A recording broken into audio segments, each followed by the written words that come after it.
Hello, everyone, and welcome. I'm Geraldine Russell here with Paula Baker. This is an Introduction to Attitudinal Healing online training, session 4, Forgiveness as a Life Skill. Today, we're going to talk about the important attitudinal healing core concept of forgiveness. In the past, much of the discussion of forgiveness was from a religious point of view. But today, forgiveness is getting increasing attention from psychologists, physicians, and neuroscientists, and is seen as an important life skill. There has been more and more research into forgiveness. The one I'm personally familiar with is the Stanford Forgiveness Project, spearheaded by psychologist Dr. Fred Luskin. In this study, Dr. Luskin began with research of college students, then later worked with people from Northern Ireland and other areas experiencing ethnic conflict. One of the things he discovered is that anyone who is willing can learn to forgive, whether they have a strong religious conviction or not. Dr. Luskin's findings clearly show that forgiving transforms people mentally, emotionally, spiritually, and even physically.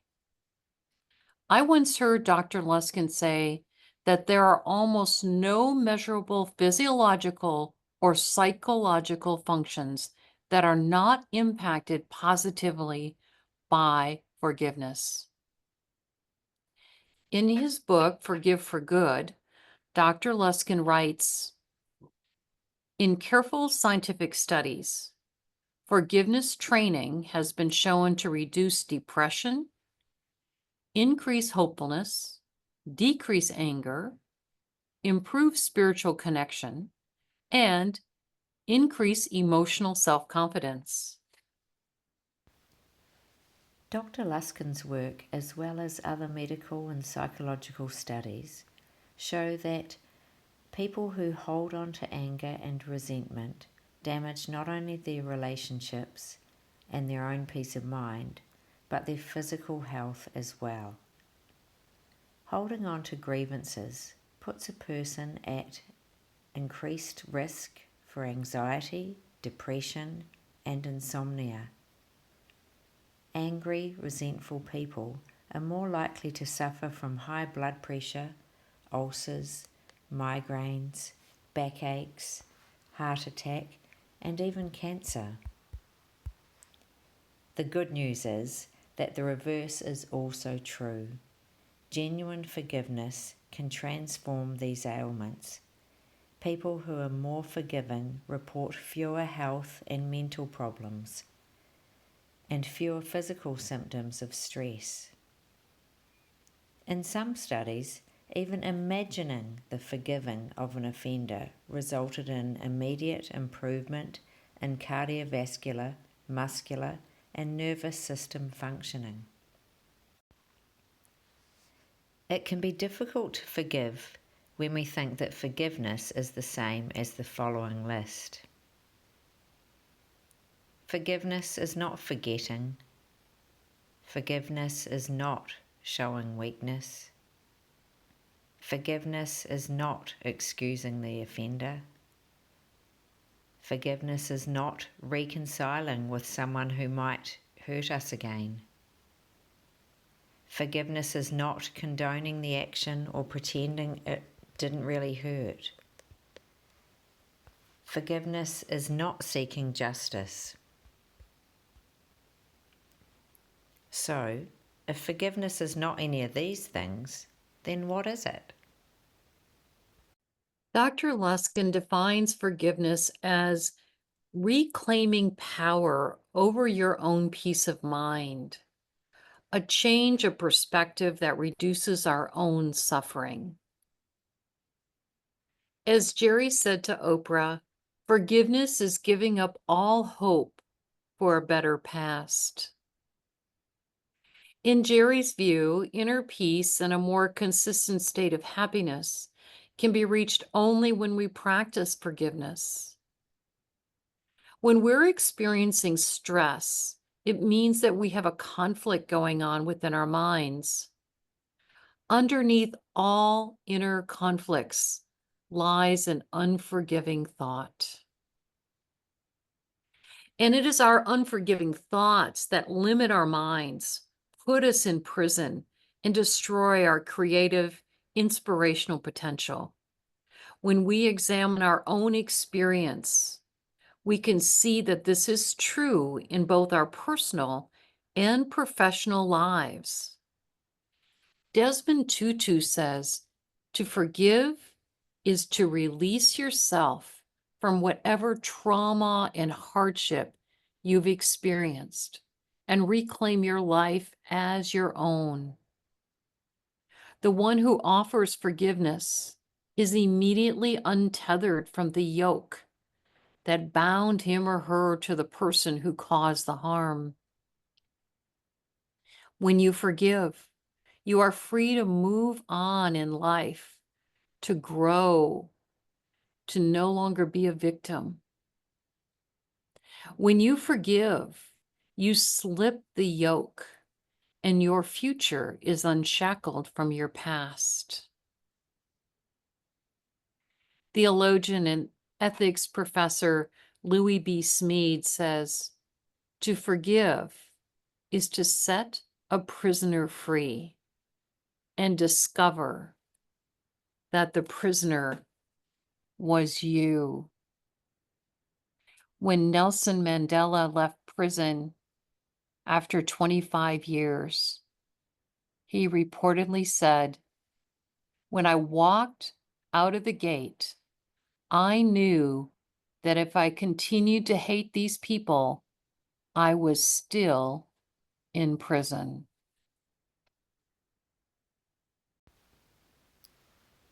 Even if we understand and accept this definition of forgiveness and are willing to forgive, how do we go about actually doing it? What are the steps we can take to get us from willingness to forgiveness and eventually to inner peace? We all have the ability to forgive, but what it takes is the willingness to let go of the past. When it comes to forgiveness and grieving, firstly, we must allow ourselves to feel whatever feelings have been triggered and to give ourselves time to grieve the losses connected with our grievance. At the most basic level, forgiveness is on the continuum of grief. When we feel we've been offended or are hurt or violated, the natural response is to grieve because all of these experiences involve some form of loss of affection, or loss of a person, or loss of a dream.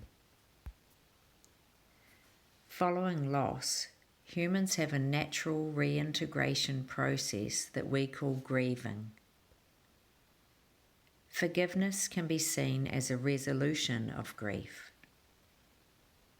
Sometimes we're able to go through the grieving process, forgive and move on. Other times we get stuck.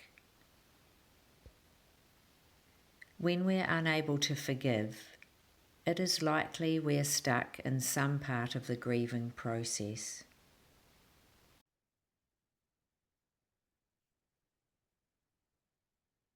There are many ways to approach the process of forgiveness. Based on his research at Stanford, Dr. Luskin came up with 9 steps. Let's take a look at them now. As we read them, notice how these steps might apply to your own forgiveness process. If your issue is self-forgiveness, as we read them, translate the steps to apply to yourself.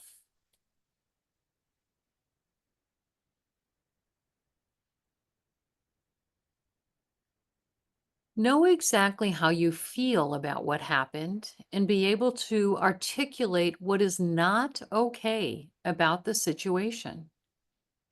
Then tell a couple of trusted people about your experience.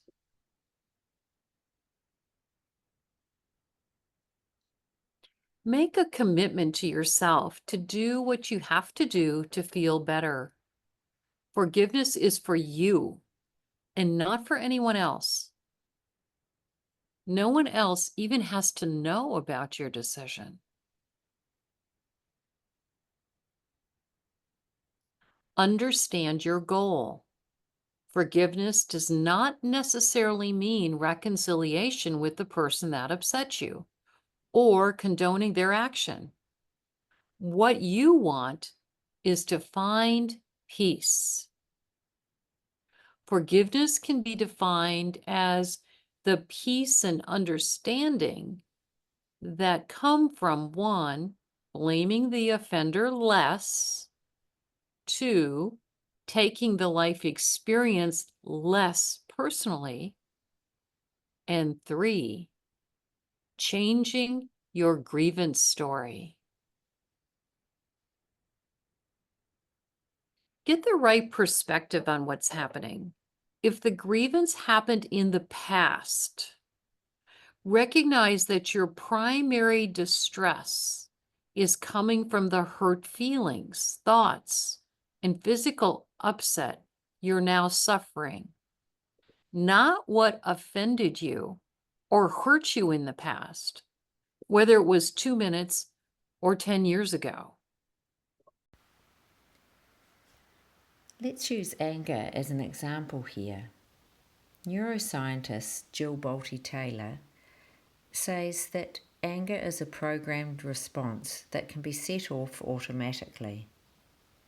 Once the response is triggered, your brain releases certain chemicals and you have a physiological experience. Your face gets red, your heart beats faster. 90 seconds after the initial trigger, if the immediate threat is no longer physically present, the chemicals have completely dissipated from your bloodstream, and the automatic response is over. Usually, if we remain angry after those 90 seconds have passed, it's because we're holding on to our reaction for some reason. After the immediate threat is no longer present, we have a choice to prolong our anger or to let our mind return to its natural state of being open, curious, and flexible. And that takes us to Dr. Luskin's step number 5. At the moment you feel upset, practice a calming technique to soothe your body's fight or flight response. Give up expecting things from other people or your life that they do not choose to give you. Recognize the unenforceable rules you have for how you or other people must behave. Remind yourself that you can hope for health, love, friendship, and prosperity, and work hard to get them. However, you will suffer if you demand these things occur when you do not have the power to make them happen. Put your energy into looking for another way to get your positive goals met. Focus on your positive intention. Instead of mentally replaying your hurt, seek out new ways to get what you want. People who feel fulfilled and grateful in the present don't often feel the need to cling to old grievances. Remember that a life well lived is your best comeback. Instead of focusing on your wounded feelings and giving the person who hurt you power over you, learn to look for the love, beauty, and kindness within you and all around you. Change your grievance story to remind yourself that you have survived this hardship and have made the heroic choice to heal. Look for ways to use this experience to make yourself wiser, stronger, and more resilient. As we mentioned earlier, reframing our grievance story is an important part of the forgiveness process. Think for a moment about someone you hold in high esteem, someone who is a hero to you. Did this person have a life without suffering, hardship, or disappointment? Or did this person find the inner strength and courage to come through to the other side of adversity stronger, wiser, and more courageous, more compassionate? When we are holding on to grievances, the story we tell often casts us in the role of victim, and the story contributes to our sense of powerlessness and hurt.